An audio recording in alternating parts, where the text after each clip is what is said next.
Assalamualaikum warahmatullahi wabarakatuh. Bapak Ibu, jumpa lagi di channel Babi Rahman. Bapak Ibu, beberapa minggu yang lalu saya kedatangan tamu, eh, dua orang pria. Rupanya dia paman dan keponakan gitu, dari Purwokerto, Banyumas, Jawa Tengah. Jadi namanya Bapak Mauludin. Bapak Mauludin ini menceritakan bahwa eh, sekitar tahun 2019 adik iparnya punya pinjaman menggunakan jaminan sertifikat. Jadi pinjaman itu memang dari tahun 2016 naik gitu ya, sampai terakhir di tahun 2019 itu pinjamannya rekening koran sebesar 1 miliar. Eh, Kemudian seiring waktu berjalan, pinjaman lancar dan kemudian kena dampak pandemi, sehingga seperti halnya pengusaha-pengusaha lainnya, akhirnya beliau tidak bisa mengangsur, macet sampai sekarang. Nah, singkat cerita bahwa pinjaman tersebut akhirnya sampai dilelang dan rupanya sampai lelang keempat tidak laku begitu. Nah, saat ini beliau datang ke tempat saya itu menyampaikan bahwa saat ini beliau ini akan dilelang yang kelima. Oh ya, lupa saya belum sampaikan. Jadi pada tahun 2023 adik iparnya itu meninggal dunia.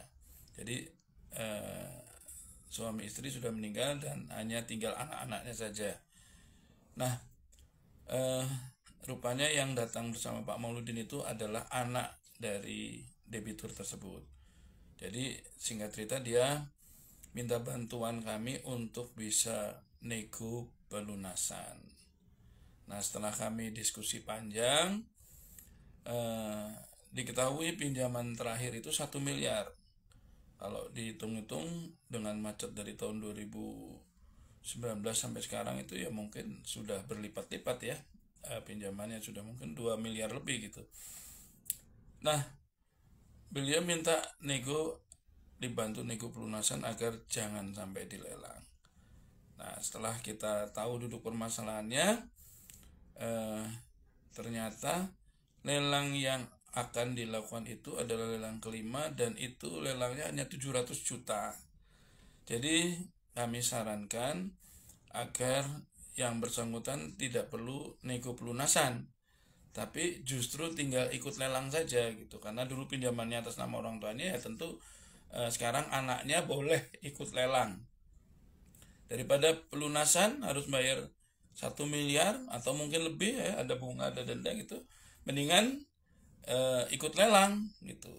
Lelangnya padahal cuma 700 juta. Nah, kenapa bisa dilelang cuma 700 juta?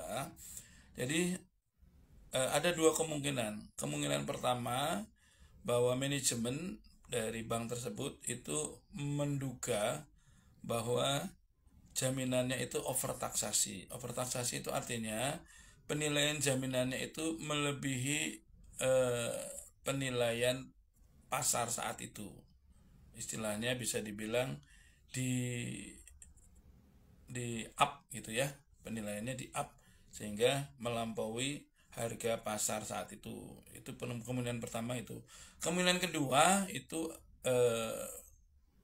manajemen menilai karena tidak ada peminat ya, karena dilelang sudah 4 kali nggak laku, nggak ada peminat, itu mungkin manajemen mengira memang tempatnya tidak strategis. Nah, lalu kenapa bank melelang hanya 700 juta? Bahkan sampai nilai pokok utang pun tidak. Nah, itu tentu bank punya pertimbangan tersendiri.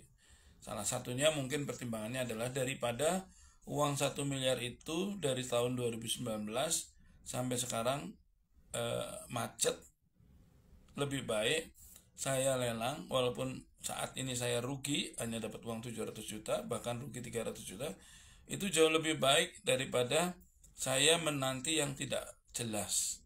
Sehingga dengan harapan di lelang murah itu ada peminatnya dan uangnya bisa diputar lagi ke nasabah baru gitu ya. Pahami ya Bapak Ibu bahwa bank itu bisnisnya adalah jualan duit.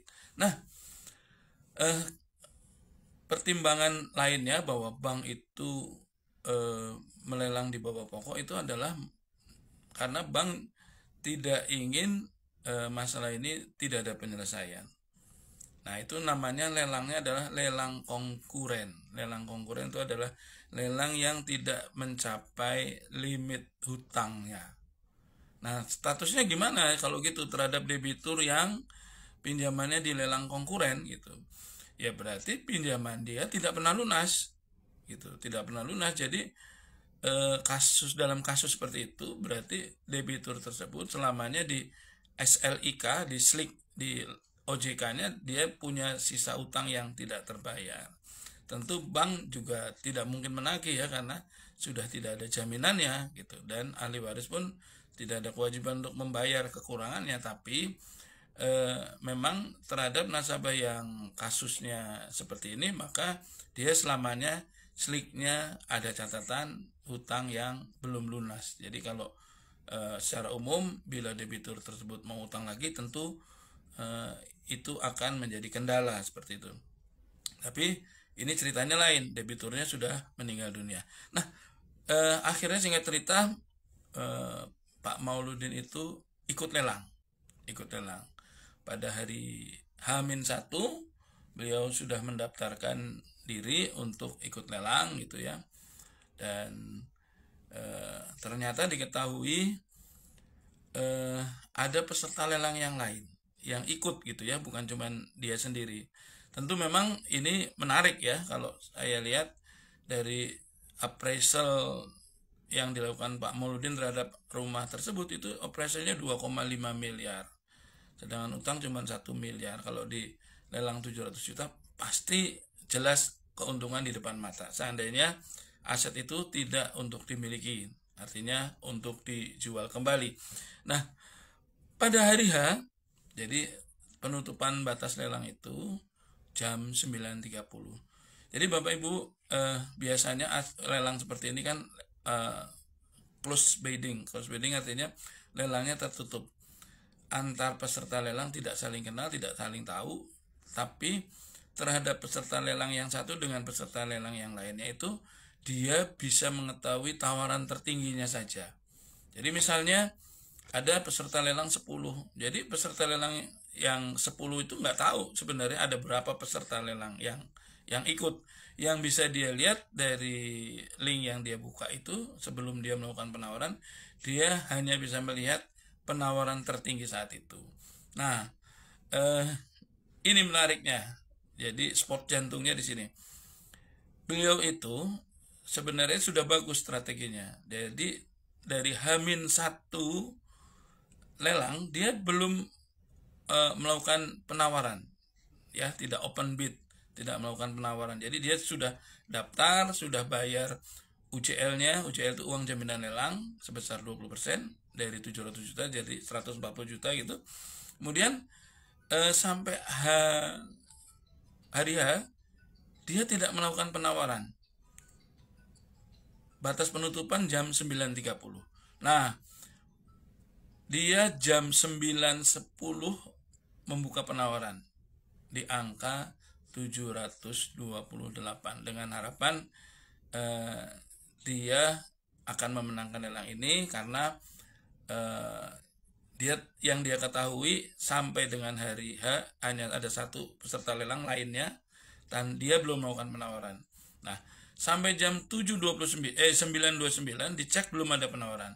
Dan ternyata jam 9.29 lebih 45 detik dia melakukan penawaran di angka 748. Sehingga teman kita ini kalah. Begitu ceritanya ya. Kita sambung di lain kesempatan. Terima kasih. Assalamualaikum warahmatullahi wabarakatuh.